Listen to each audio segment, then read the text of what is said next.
ጊዜውን ለመቆጠብና ሕይወቱን ለማቅለል የብርሃን ባንክ የሞባይል መተግበሪያ ዘምኖ ቀርበዋል። ያማረ ገጽታ ከመላበሱም ባሻገር ለአጠቃቀም ቀላል፣ ግልጽና ምቹ በሆነ መንገድ ተሻሽሎ እነሆ ለደንበኞች ዝግጁ ሆነ። የትኛውንም ግብይት ለማከናወን፣ ከባንክ ወደ ባንክ ገንዘብ ለማዘዋወር፣ የነዳጅ ክፍያን ጨምሮ የተለያዩ የአገልግሎት ክፍያዎችን ለመፈጸም አሁኑኑ የብርሃን ባንክ ሞባይል ባንኪንግ አገልግሎት ተጠቃሚ ይሁኑ። ወደ ፕሌይ ስቶር ወይም ወደ አፕ ስቶር በመሄድ የብርሃን ሞባይል ባንኪንግ መተግበሪያውን ያዘምኑ።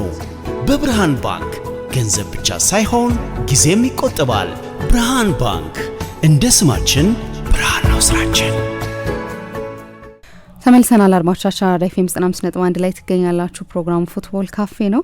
የሌላኛውን ጉዳይ እንመልከት። የእንግሊዝ ፕሪሚየር ሊግ የቆመ ኳስ ሊግ ሆነ በሚል ብዙ ሮሮ የሚሰማበት ሆኗል። ይህንን ጉዳይ እንመልከተው። ብዙ አስተያየቶች የሚሰጥበት ሲዝን ሆኗል። በተለይ ከቆሙ ኳሶች በርካታ ቡድኖች በርካታ ግቦችን ማስቆጠራቸውን ተከትሎና ጨዋታን የማሸነፊያ መንገድ ማድረጋቸውን ተከትሎ በዚህም ውጤታማ ሆኗል። ነገር ግን አሰልቺ ነው የቆመ ኳስ አጠቃቀሙም እንደዚሁ የሚሉ ብዙ አስተያየቶች ይሰጣሉና ድሮስ እንዴት ነበር የሚለውን ጉዳይ ምናንሳ።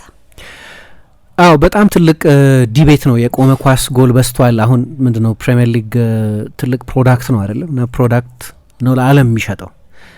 ምን ይባላል መሰለሽ፣ እግር ኳስ በጣም ውድ ኢንትረስት ነው ይባላል። ስቴዲየም የሚገባ ሰው ብዙ ነው ለቲኬት የሚከፍለው ሰው። የቴሌቪዥን ሰብስክሪፕሽን የሚከፍል ሰው ብዙ ነው የሚከፍለው። እግር ኳስ በጣም ኤክስፔንሲቭ ነው ለማየት። አሁን ደጋፊ ሆነው ማሊያ የሚገዙ ስካርፍ የሚገዙ የክለቦቻቸው ብራንድድ የሆኑ ሌሎች ቁሳቁስ የሚገዙ ሰዎች አሉ። ኤክስፔንሲቭ ነው እግር ኳስ እንደ ኢንትረስት በጣም ኤክስፔንሲቭ ኢንትረስት ነው ይባላል። ኦፍኮርስ በጣም በአነስተኛ ገንዘብ ኳስ ማሳያ ቤቶች የሄድን የምናይባቸው ጊዜያት አሉ። ግን በጠቅላላው ግን በተለይ ለፕሮፐር ፋንደም ብዙ ገንዘብ የሚጠይቅ ነው። ስለዚህ ፕሪሚየር ሊግ ጥሩ ፕሮዳክት ማቅረብ አለበት። ይሄኛው ፕሮዳክት ደግሞ ደስ አይልም እና ፕሪሚየር ሊግ ፕሮዳክቱን መንከባከብ አለበት። ድሮ እንደነበረው መሆን አለበት። አሁን የኔ ጥያቄ የሚነሳው ድሮ የነበረው እንዴት ነው የሚል፣ የእንግሊዝ እግር ኳስ እንዴት ነው በሰዎች ሊና ውስጥ የነበረው? እኔ ሳቅ ልጅ ሆኜ ሳቅ የእንግሊዝ እግር ኳስ በሀፍ ኤንድ ፓፍ በኪክ ኤንድ ረሽ ነው የሚታወቀው፣ ጠልዞ በመሮጥ ነው የሚታወቀው። እና ወደ ድሮ እንመለስ ሲሉ ኮንፊውዝ የሚያደርገኝ ለዚህ ነው። እነዛው ሲጫወቱ ያየናቸው ተጫዋቾች ማለት ነው ዋና የዛ ጥለዛ ተሳታፊዎች የነበሩት። አሁን እኔ ሩድ ሁሊት ለምሳሌ ወጥቶ ተችቷል፣ አላይም ፕሪሚየር ሊግ ብሎ። አሁን ሩድ ሁሊት ሲተች ደች ነው፣ ሆላንዳዊ ነው። እንዲያውም የእሱ ቼልሲ ሴክሲ ፉትቦል የሚባል ራሱ እንደዚህ አይነት አገላለጽ ይገልጸው ነበር። ቡድኑ የሚያምር እግር ኳስ የሚጫወት ሊለው ሲሻ ልክ እንደዚህ አይነት እግር ኳስ የተጫወተ ቡድን ነበሩ። ደች ነው። በክራይፍ አብሮ ተጫውቷል ፋይኖርድ ውስጥ። ኦፍኮርስ ይከራከራል። እሱም ቢሆን ወደ ሮም የሚወስደው መንገድ አንድ ብቻ አይደለም የሚለውን አገላለጽ የተጠቀመው ሩድ ሁሊት ነው። ግን ቢያንስ ሆላንዶች እግር ኳስን የሚያዩበት የሆነ አይን አለ። ሆላንድ መጥቶ ይህንን የእንግሊዝ እግር ኳስ አልወደውም ቢል አንድ ሆላንድ ሰው ወይ ኢቭን አርነ ስሎት አሁን እንደሚሉት ቢሉ እረዳቸው። እንግሊዞቹ ሲሉ ግን አያምርባቸው። እንግሊዞቹን ሲጫወቱት አይተ ነው ስለምናውቅ ብትጠይቅኝ አያምርም ይሄኛው ጨዋታ። አሁን ማየው የእንግሊዝ እግር ኳስ ፕሮዳክት አያምርም፣ ሮማንቲክ አይደለም፣ ለማየት ደስ አይልም። ግብ ጠባቂው አንገቱን ተሰንጎ ተይዞ ነው የማዕዘን ምት ለማዳን ሊሞክር ሲል የሚያዘው። ሳጥን ውስጥ ያለው ትርምስ ራግቢ የምታይ እንጂ ፉትቦል የምታይ አይመስልም። ኢቭን በክፍት ጨዋታ ማጥቃቶቹ ሪኸርስ በተደረጉ በተጠኑ ፓተርኖች ላይ የተመሰረተ ነው። ኦቨር ኮቺንግ አለበት። ምንድነው ይሄ ስፖንታኒቲ የሚባል ነገር አለ አይደለም? አንተ ተጫዋች ራሱ የሆነ ኢኒሺዬቲቭ ወስዶ ምርጥ ድሪብለሮች ምርጥ 10 ቁጥሮች የሚያደርጉትን ነገር የሚያደርግ ተጫዋች አታይም። ሁሉም ነገር ስትራክቸርድ ነው። ኃይለኛ ፕራግማቲዝም አለበት አለ። ሁሉም ነገር የተጠና ነው። የምትጫወቹ በጣም በጠባብ ኮሪደር ነው። በቂ ስፔስ የለም። ግን አዲስ ነገር አይደለም ይሄ ጠልዞ መጫወት፣ ኮርና፣ የረጃጅም የመልስ ውርወራዎች ምናምን። አሁን ምንድን ነው የጨመረው መሰለሽ? አሁን ዴታ ተጨመረበት፣ እውቀት ተጨመረበት፣ ሳይንቲፊክ ሆነና ትልልቆቹን ቡድኖች ይህንን መጠቀም ጀመሩ እንጂ ነው የእንግሊዝ እግር ኳስ። አሁን እኔ እንግሊዞቹ ስለ ራሳቸው እግር ኳስ ያላቸው ግንዛቤ ምን እንደሆነ አላቅም እንጂ ነበር ድሮ ስላየን ማለት ነው። እግር ኳስ ሲጫወቱ ስላየን አንዳንድ እንዲያውም በታሪክ የሚጠቀሱ ፌመስ ቡድኖች አሉ። አሁን ምንድነው እነሱ ኮሪዮግራፍድ ሜሂም የሚሉታል። የተጠና ኮሪዮግራፍድ የሆነ አንደኛው ግብ ጠባቂውን ብሎክ ያደርጋል፣ አንደኛው እንደዛ ያደርጋል፣ አንደኛው እንደዛ ያደርጋል፣ አንደኛው አዎ። ግን ድሮ ለምሳሌ ዊምበልደን ታሪክ ብታይ 1980ዎቹ በተለይ 1980ዎቹ 1990ዎቹ መጀመሪያ አካባቢ በዚህ ፊዚካል ኮንፍሮንቴሽን ነው ይታወቅ የነበረው። ረጅም ኳስ ኢንቲሚዴት ማድረግ፣ በአካል መግጨት። ፎር ኤቭሪ ዋን ፖኤት ዜር አር 10 ብሩትስ ይባል ድሮ። ለእያንዳንዱ እንደ ጆርጅ ቤስት አይነት የቀድሞ ዩናይትድ ታላቅ ተጫዋች ለእንደሱ አይነት ጥበበኛ 11 ተማቾች አሉ 10 ተማቾች አሉ ነበር ይባል የነበሩ። ፖኤት ከስንት አንዴ ነው በተለይ እንግሊዝ እግር ኳስ ውስጥ። ስቶክ እንኳን ቅርብ ጊዜ 2010 የነበረው ስቶክ ሮሪ ዴላፕ አሁን ካዮዴ የሚያደርገውን ያደርግ ነበር። የካዮዴ የመንፈስ አባት ነው እሱ። አዲስ ነገር አይደለም። ያን ያደንቁት ነበረ ሮሪ ዴላፕ። ኢንተርቪዎች ላይ ሁሉ ይቀርብ ነበር። በቃ እንዴት ነው የምታደርገው እየተባለ እና እኔ ኃይለኛ ግብዝነት አለበት ይሄ አይነት በተለይ በብሪቲሾቹ ሲቀርብ፣ በተለይ በእንግሊዞቹ ሲቀርብ እንዳልነበረ ተደርጎ ሲጠቀስ ድሮም ቢሆን የእንግሊዝ እግር ኳስ ከስኮትላንድ እግር ኳስ እንኳን የሚለየው ኢንቨርቲንግ ዘ ፒራሚድ ላይ ማንበብ ይቻላል። በጣም ቆንጆ መጽሐፍ ነው የጆናታን ዊልሰን መጽሐፍ። አርጀንቲናዎቹ ለምሳሌ የሮዛሪዮ ሰዎች እንኳን እንግሊዞቹ ወደኛ አልመጡ እንኳን ስኮትላንዶቹ መጡ ይላሉ። እንግሊዞቹ ቢመጡ ጠላጅ ነበር የሚያደርጉን ብለው ስለሚያስቡ ጠለዛ ነው እንግሊዝ እግር ኳስ ድሮ። ተመልሰናል አድማጮቻችን። አንድ ኤፍኤም 95.1 ላይ ትገኛላችሁ። ፉትቦል ካፌ ነው ፕሮግራሙ። የእንግሊዝን የቆመ ኳስ ጉዳይ በተመለከተ የሚሰጡ አስተያየቶችንና በፊት እንዴት እንደነበር እያነሳን ነው የምንገኘው። አዎ ልክ ነው እና አዲስ ነገር አይደለም ነው የኔ ሀሳብ። በስቷል የቆመ ኳስ በተለይ በቅርብ ዓመታት ከነበረው ሁኔታ አንጻር የማዕዘን ምት በስቷል። ግን ፔፕ ጓርዲዮላ በቅርብ ጊዜ አንድ ቃለ ምልልሱን ሲሰጥ እየሰማሁት የልጅ ሆነን አለ 1980ዎቹ ላይ ምናምን በባርሴሎና በሳንዴ ፖር በነበርኩበት ጊዜ ስለ እንግሊዝ እግር ኳስ የምናውቀው የእንግሊዝ ተመልካቾች፣ ደጋፊዎች ቡድናቸው የማዕዘን ምት ሲያገኝ ሪጎሬ እንዳገኘ እንደሚደሰቱ ነው ማወቅ የነበረዋል። በእንደዚህ አይነት ስም ነው ያደግ ነው። አሁን ለዚህ ነው ራሳቸው እንግሊዞቹ አሁን ያለውን የእንግሊዞቹን ስታይል የሚተቹ ከሆነ የራሳቸውን ስታይል የራሳቸው ብሮች የሚጫወቱትን ስታይል የሚተቹ ከሆነ እና ድሮ ወደ ነበረበት መመለስ አለበት የሚሉ ከሆነ ድሮ ወደ ነበረበት ነው የተመለሰ ያለው የእንግሊዝ እግር ኳስ። የሆነ አይነት የተለያዩ ወቅቶች ነበሩት። እንደምታውቀው የእንግሊዝን እግር ኳስ ኮንዲሽን ያደረጉት የውጭ ሀገር አሰልጣኞች ናቸው። እንግሊዝ አሰልጣኝ ፕሪሚየር ሊግ አሸንፎ አያውቅም። የውጭ ሀገር አሰልጣኞች የጓርዲዮላ ስታይል፣ የሞሪኞ ስታይል፣ የቬንገር ስታይል፣ የቤኒቴዝ ስታይል፣ የክሎፕ ስታይል፣ የተለያዩ አሰልጣኞች የተለያየ ታክቲካል ኢንፑት እንግሊዝ ላይ ያላቸው። ስለዚህ በተለያየ ዘመን የተለያየ አይነት እግር ኳስ አይተናል። በእርግጥ ግን የእንግሊዝ እግር ኳስ ፕሪሞርዲያል ፕሮዳክት ግን ያ ነው እና አርነ ስሎት በቅርብ ጊዜ ምን አሉ? ከ10 ከ15 ዓመት በፊት የነበረው እግር ኳስና አሁን አንድ አይደለም። የዛሬ 15 ዓመት ብዙ ሰዎች እንደ ባርሰሎና መጫወት ይፈልጉ ነበር። አሁን ግን ከቅጣት ምቶችና ከማዕዘን ምቶች ብዙ ጎል መቆጠር የበዛበት ክፍት ጨዋታ ጥቂት ጎሎች ብቻ የሚቆጠሩበት ዘመን ሆነ የሚል አስተያየት ሰጡ። እኔ ያኔ እንዲያውም ለብዙ ቡድን እንደሆነ አላቅም እንደ ሜሎ ድራማቲክ ቪሊያን የሚባላል በቃ በካራክተር ውስጥ በዛ ሶፕ ኦፔራ ውስጥ በጣም የሚጠላው ካራክተር ተደርጎ ከተሳለም ስቶክ ሲቲ ለአንዳንድ ትልልቅ ቡድኖች እንደዛ አይነት መልክ ነበረው። ራሳቸው ቬንገር ናቸው ወጥተው ይሄ እኮ እግር ኳስ አይደል ይሄ ራግቢ ነው የሚል አስተያየት ሰጥተው ነበር። እና ይሄ ራግቢ ነው የተባለው የዛሬ 17-18 ዓመት አሁን አይደል። የዛሬ 14-15 ዓመት ሁሉም ቡድን እንደ ባርሴሎና መጫወት አይፈልግም ነበር። አርነ ስሎት ብለዋል። ምናልባት ሆላንድ ውስጥ እንደዛ ነበር ይሆናል። የባርሴሎና ስታይል ከጽንሰቱ ጀምሮ አጽመ ርስቱ ምናምን ካየሹ ግን የሆላንድ ስታይል ቶታል ቮይት ቦል ማለት ነው። ፔፕ ኤንሪኬ የሆኑ አሰልጣኞች የሆነ የራሳቸውን ቅመም ጨምረውበት ይሆናል እንጂ ሀሳቡ ኦሪጂናል ሀሳቡ የመጣበትን ዘመን ካየሽ ለዚህ ነው ፔፕን ለምሳሌ ፔፕና ክራይፍን ሰዎች ሳይመን ኩፐር ምን ይላቸዋል? ፔፕን ኦሪጂናል ቲንከር አይደለም ይለዋል። ኦሪጂናል ቲንከሩ ክራይፍ ነው። ስለ ክራይፍ ራሱ ሲናገር ምን እንደሚለው ፔፕ ትልቅ ካቴድራል አንጾልናል፣ ካቴድራሉን የመንከባከብ ስራ ነው እኛ እየሰራን ያለ ነው ይላል። ስለ እግር ኳስ ፊሎዞፊ ሲያወራ ነው እንደዛ የሚለው። ለአርነ ስሎት አሁን የውጭ ሀገር ሰው ሲለው አዎ እኔም የውጭ ሀገር ሰው ነኝ ማለት እንግሊዝ አይደለሁም ውጭ ሆኜ ነው የማየው ነገሩን አዎ እያልኩ ነቀንቃለሁ ጭንቅላቴን። አዎ እንግሊዝ ውስጥ ግን እንደዛ አልነበረም። ማን ነው ባርሴሎናን ኮፒ ለማድረግ ይሞክር የነበረው? ሜቢ ስዋንሲ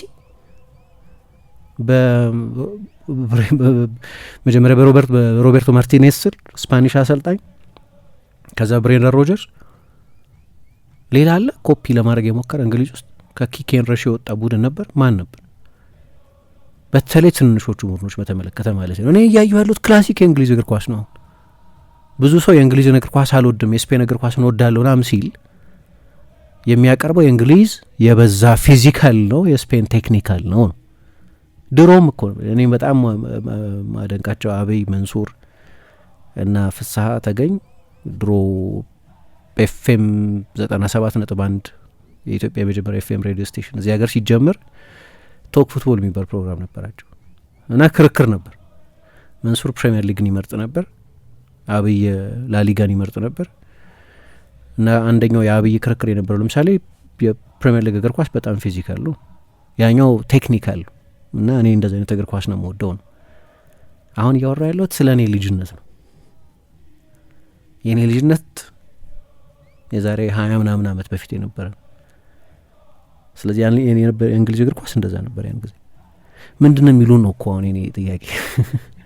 አሁን ምን ሆነ መሰለሽ፣ ኦፕን ፕሌይ ስትራክቸር እንደሚደረገው አሁንም የቆመ ኳስ ስትራክቸር ይደረጋል። ያኔ እንደዚህ አልነበረም የኦፕን ፕሌይ ስትራክቸር፣ የቆመ ኳስም ስትራክቸር። አሁን ምንድነው በኢንዱስትሪያል ስኬል ሆነ፣ ሪሰርች ሆነ፣ የተጠና ሆነ እና ለዛ ለዘርፉ ብቻ አሰልጣኝ ተመደበለት።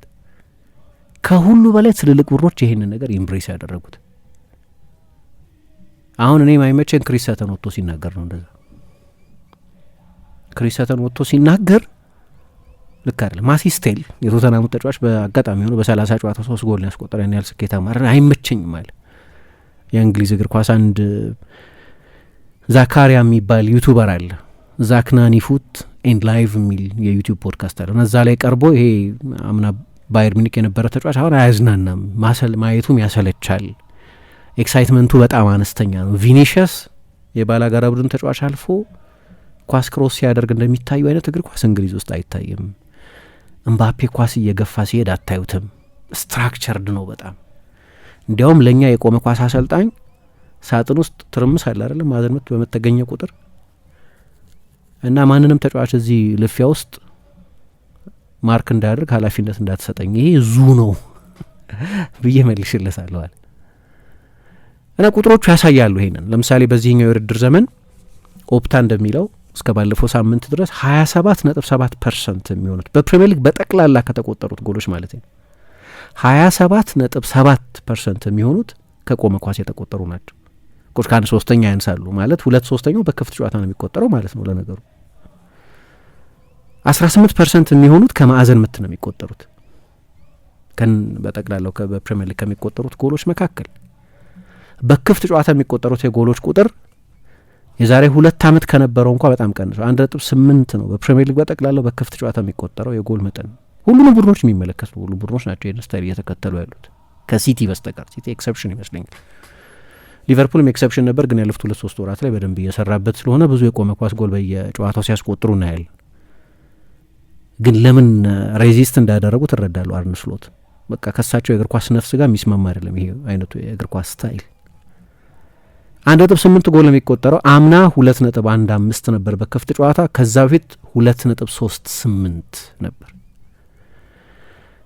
እና ባለፉት አመታት በሌሎቹም አመታት ከነበረው ጋር ካወዳደር ነው በአቬሬጅ በ2023-24 የውድድር ዘመን ጠቅላላ በጨዋታ የሚቆጠሩትን ጎሎች ካየሽ 3.28 ሆኖ ነበር። በፕሪሚየር ሊግ ሬከርድ በ59 ዓመት ውስጥ ብዙ ጎል የተቆጠረበት የውድድር ዘመን ያ የውድድር ዘመን ነው የዛሬ 2 ዓመት። ሲቲና አርሰናል ለዋንጫ የተፎካከሩበት 91-89 ሆነው የጨረሱበት፣ ግን ሁለቱም ቡድኖች ከ90 በላይ ጎል ያስቆጠሩበት ሲዝን ማለት ነው። ሜቢ በነዛ ሁለት ቡድኖች ምክንያት ሊሆን ይችላል የጎሉ መጠን በጣም ከፍተኛ የሆነው። ሲዝን አቨሬጁ ግን በጣም ከፍተኛ ነበር 3.28። ከዛ ባለፈው የውድድር ዘመን ወደ 2.9 ዘንድሮ ደግሞ ወደ 2.77 ወርዷል። በጠቅላላው በጨዋታ የሚቆጠረው የጎል መጠን አንሷል። አርሰናል ነው በማዕዘን ምት ብዙ ጎል የሚያስቆጥረው ቡድን። ኦብቪየስሊ አብዛኛው ክርክር የአርሰናል የፕሪሚየር ሊግ መሪ በመሆኑ ምክንያትና አርቴታ ራሱ ማነው ጓርዲዮላ አርብ ዕለት ከሊግ ካፕ የፍጻሜ ጨዋታ በፊት ስለዚህ ጉዳይ ሲጠየቅ ብዙ ጊዜ የሚያሸንፍ ቡድን ኮፒ ይደረጋል። አሁን የኔ ባርሰሎና ኮፒ ይደረግ የነበረው እውነቱን ነው። የእንግሊዝ 4ኛ ዲቪዚዮን ቡድኖች አይቀሩ፣ የእኛ ሀገር ቡድኖች አይቀሩ ልክ እንደ ባርሰሎና መጫወት ይሞክሩ የነበሩት ባርሰሎና ስታይሉ ስለሚያምር ብቻ አልነበርም፣ ወይም በሰዎች እግር ኳስ የማየት ጣዕም ምክንያት የሚመረጥ በመሆኑ ብቻ አልነበርም፣ ስለሚያሸንፍ ነበር። 6 ዋንጫ በአንድ ዓመት ስለሚወስድ ነበር። ተጫዋቾቹ ባሎንዶር ምናምን ስለሚያሸንፉ የዓለም ቤስት ተጫዋቾች ስለሚባሉ በዛ ምክንያት ኮፒን ፔስት ይደረግ ነበር። አሁን አርሰናል ኮፒን ፔስት እየተደረገ ከሆነ ያው ፕሪሚየር ሊጉን እየመራ ስለሆነ ነው ኮፒን ፔስት የሚደረግ። አሁን አርሰናል ለምሳሌ እንደዛ ሆኖ 19ኛ ቡድን ቢሆን ኖሮ ለምን ኮፒ ያደረጉታል? ለምሳሌ ቶፕ ቡድን ስትሆኚ ኮፒን ፔስት ይደረጋል፣ ኮፒን ፕሪንት ይደረጋል። ብዙ የማዕዘን ምት ጎል ያስቆጥራል አርሰናል በዚህ ውድድር ዘመን። ልክ ነው እና ብዙ ጣት ይጠቆማል። በተለይ ነን ሮማንቲክ ነን በሚሉ ሰዎች አርቴታ ነው ይህንን ያደረገው እንደዚህ ይባላል። ማን የጀመረው? ራሱን የቻለ ጥናት ያስፈልጋል። እኔ እንግሊዝ እግር ኳስ የዛ 100 ምናምን ዓመት በፊት ነው የጀመረው ነው 150 ዓመት በፊት ነው የጀመረው። ይህንን እንምለው አዲስ ነገር መታረቅ አለባቸው ከራሳቸው አይደንቲቲ ጋር።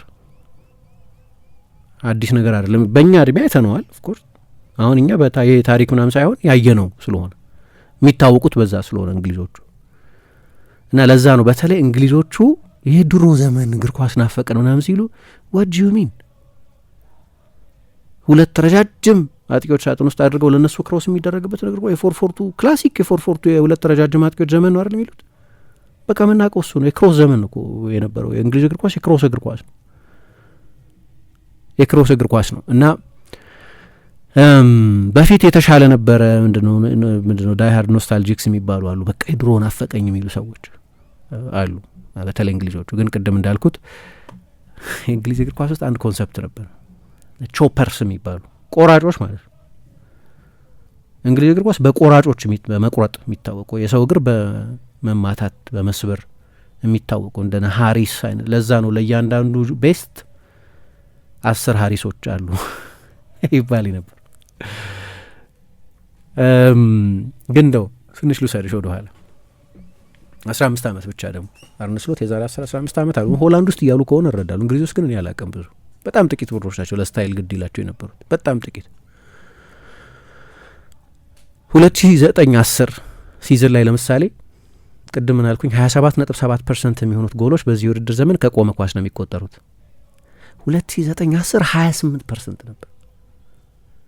2009-10 ላይ 28% ነበር ይቆጠር የነበረው እና የሚቆጠረው የጎል መጠን በጠቅላላው በአቬሬጅም ያኔ ልክ እንዳሁኑ ነበር 2.77 ነበር።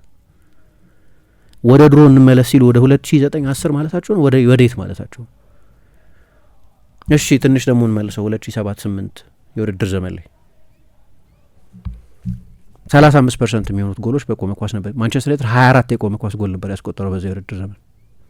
ለምሳሌ ለምን ማንቸስተር ዩናይትድ ማነሳው? ማንቸስተር ዩናይትድ ፕሪሚየር ሊግና ቻምፒየንስ ሊግ ቤስት ሪፈረንስ የሚባለው ቡድን ማለት 24 የቆመ ኳስ ጎል አስቆጥሮ ነበር። ከማንቸስተር ዩናይትድ ጎሎች መካከል 38% የሚሆኑት ከቆመ ኳስ የተቆጠሩ ነበሩ። ችግር አይደለም፣ ይሄ አንድ ስታይል ነው። ሊያውም በጣም ዩኒክ የሆነ ለእኔ ታክቲካሊ ደሞስት የተሟላ ቡድን የምለው በእንግሊዝ እግር ኳስ ያንን የማንቸስተር ዩናይትድ ቡድን ለምን እለዋለሁ? በፈለገው መንገድ ማሸነፍ ይችላል። ከፈለገ በቆመ ኳስ አስቆጥሮ ማሸነፍ ይችላል። ከፈለገ በካውንተር አታክ ማሸነፍ ይችላል። ከፈለገ በሰስቴንድ አታክ 67% ኳስ ይዞ ማሸነፍ ይችላል። ከፈለገ በጣም ጠለቅ ብሎ ተከላክሎ በሮናልዶ፣ በሩኒ፣ በቴቬዝ፣ በፓርክ በምናምን በሌሎች ፈጣን ተጫዋቾቹ በመልሶ ማጥቃት ማሸነፍ ይችላል። ለእያንዳንዱ ጨዋታ ቴይለር ሜድ የሆነ ባህሪ ነበረው። እንደ መሟላት ካየሹ ደሞስ ኮምፕሊት የፕሪሚየር ሊግ ቡድን ነው። በሁሉ መንገድ ማሸነፍ በመቻል የስታይል ዶግማቲዝም የሌለበት ቡድን በመሆን ግን ደግሞ ለማየት የሚያዝናና ቡድን። 3ቱ ተጫዋቾች በተለይ ሮናልዶ፣ ሩኒ፣ ቴቬዝ አንዱም ተጫዋች ስታቲክ ፖዚሽን አልነበረውም። ሮናልዶ ለስሙ ነው የግራ ክንፍ ተጫዋች የነበረው። ቴቬዝና ሩኒ ለስሙ ነው 9 ቁጥር 2 የሳጥን ተጫዋቾች የነበሩት። ምክንያቱም በጣም ኃይለኛ ሞቢሊቲ ነበሩ። ግን ከዛ ቡድን ፋንዳሜንታል ጥንካሬዎች መካከል አንደኛው የቆመ ኳስ መጠቀም ነው። አንድ ቫራይቲ ያለው አንድ የማሸነፊያ መንገድ ነው። ብዙ ጌሞች በቆመ ኳስ ጎሎች አስቆጥሯል። የፍጹም ቅጣት ምቶችን ሳልጨምር ነው የምለው። የፍጹም ቅጣት የፈርጉሰን የመጨረሻው ሲዝን ኢቭን 2012-13 የውድድር ዘመን ላይ 13 የማዕዘን ምት ጎሎች አስቆጥሯል። እንዳሁኑ ኢንዱስትሪያል ስኬል አይደለም፣ ግን ስቲል ብዙ ጎሎች ያስቆጠር ነበር። ጥንካሬ ነው። ምን ይላሉ መሰለሽ?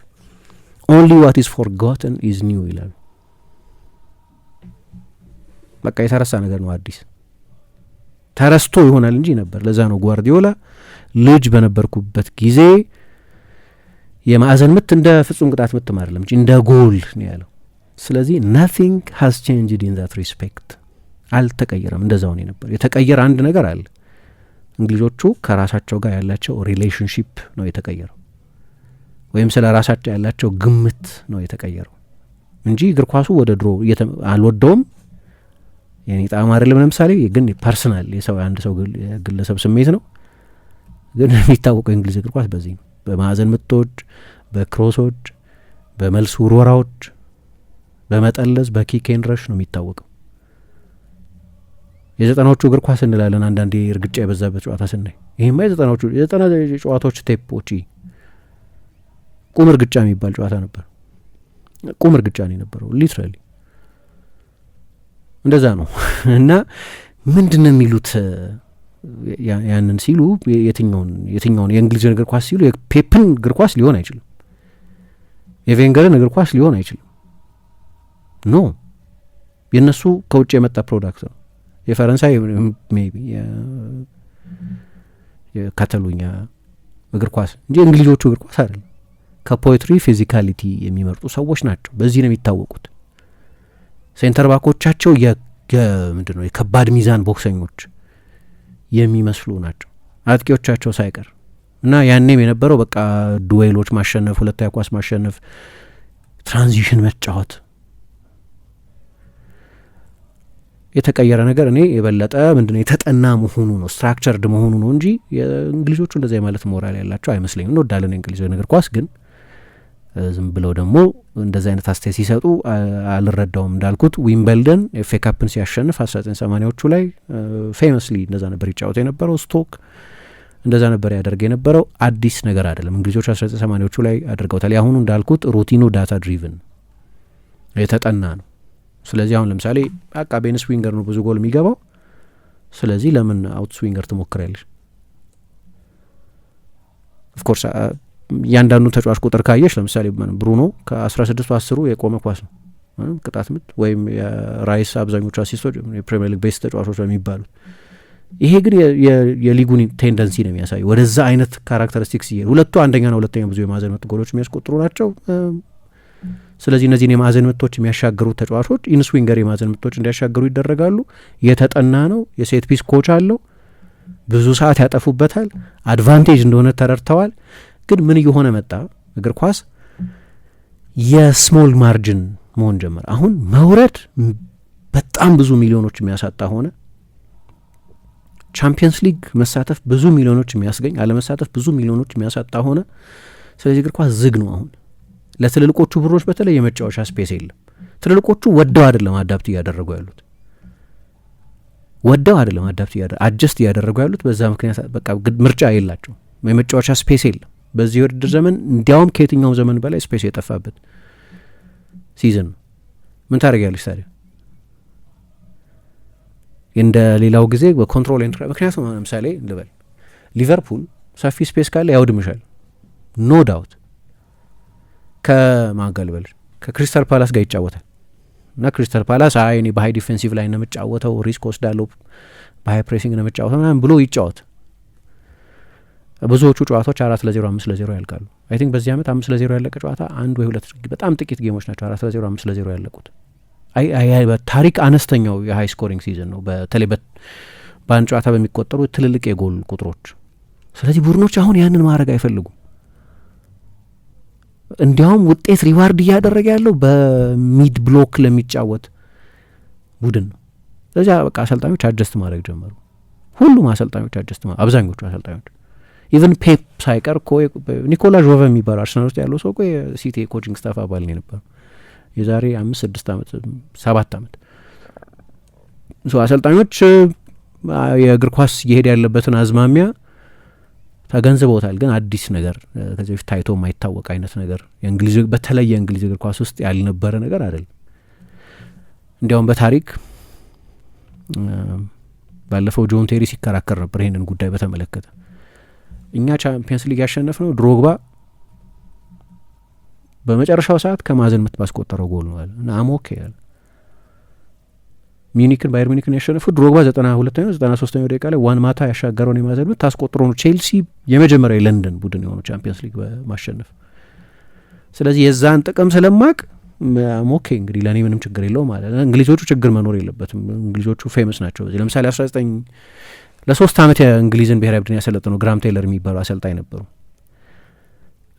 ከ1990 የዓለም ዋንጫ በኋላ ለ1994 የዓለም ዋንጫ መውደቅ ማለፍ ሲያቅታቸው የተሰናበቱት ማለት ነው። እና አለን ሺረር ምን አለ 2018 የዓለም ዋንጫ እየተደረገ በነበረበት ጊዜ ግራም ቴይለር አሰልጣኛችን በነበረበት ጊዜ የነበረን የሴት ፒስ ኤፊሽንሲ የሚያስገርም ነው። ስለዚህ ጋሬት ሳውዝጌት ሲያደርገው አሁን ያንን ዘመን ያስታውሰኝ የሚል አስተያየት ሰጠ። እንዲያውም ልምምድ ሲያሰራን የቆመ ኳስ እስኪደክመን ድረስ ነበር የቆመ ኳስ ልምምድ ያሰራን የነበረው።